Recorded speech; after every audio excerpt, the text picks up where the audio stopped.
So right now I am putting the hem QR codes on the tees. So this is the third stage of the t-shirts. First stage is the clothing tag at the back. Second stage is the 6050 logo. And then the third stage is the hem. So that's what I'm working on today. I've got as you can see over here, I've got a bunch of tees to get through. I'm not obviously gonna film all of that, that'd be insane. I haven't figured out what the best hangers to get are yet.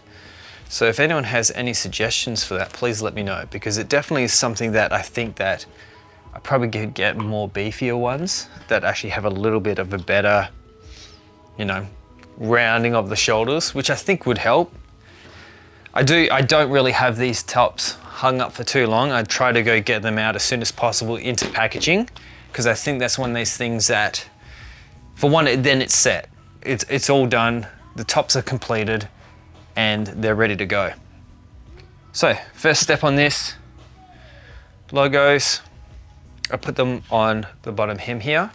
The big thing with this that I've noticed straight away is getting the positioning from the side seam. So with a larger tee, I'll do it 4 inches across or 4 inches in from that side seam.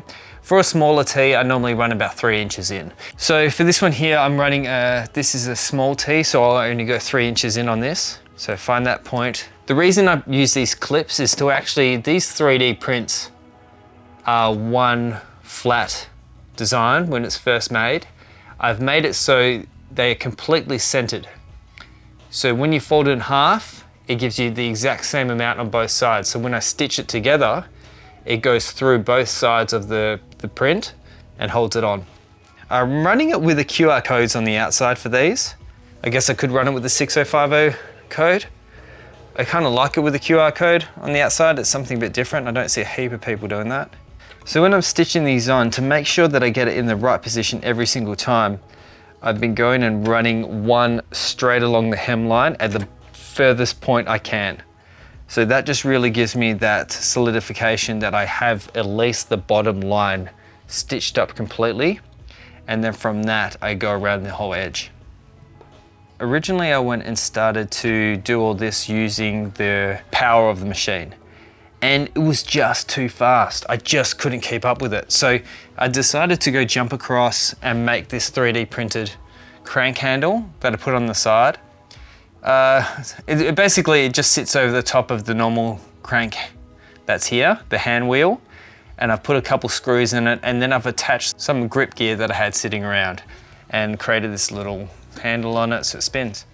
So it's been good. It's made it so I can get it quite precise and go back and forth on these stitches without having to go and really worry about, you know, going too fast or missing a stitch. So after I get these first couple in, I'll go reverse it so I can lock off that stitch, and then I run it through. And then I'll turn it 90 degrees and make sure I've got that line right. Put it back down and continue the stitch through. It's a slow process, but at least I'm making sure that I get it completely right every single time. There we go. Push the top through. Turn it one last time. Now giving me my 4 sides.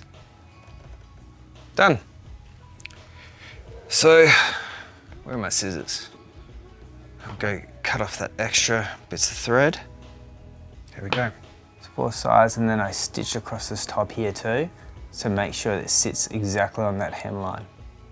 So one of the most interesting things with this whole process has been the fact that 3D printing has worked to create these patches. It took me a second to figure that out and to use the flexible materials to make it so they would flex with the t-shirt itself, and also be washable and everything like that too. So these ones that I'm wearing, these are the first ones I've made. They're now 6 months old. I wash them at least every week. I wear them every day, and they've helped. They really have. I haven't had any issues with the labels falling off, with the 3D prints disintegrating, anything like that. It's been good. And the best thing I've noticed with all of this is due to the fact that I don't have to go and order 5,000 of them, which makes a massive difference. I'll print 10 if I have 10 orders in, or if I've got 60 orders, I'll print 60. So it doesn't need to be anything where I'm sitting with boxes and boxes of inventory, which I know is one of these things that everyone kind of runs into. And I feel like it's a big, big problem that you have to put up so much capital at the start that may not pay off. So I like being able to go and actually, you know, make them almost on demand. Thank you for sitting and watching this if you did to the end. I want to start being more concise in these videos, but the only way for me to get to that point is actually just start making more and more videos. So if there's any information that you would like to know, or if there is any way that you can help me out, please let me know. All right, until the next one.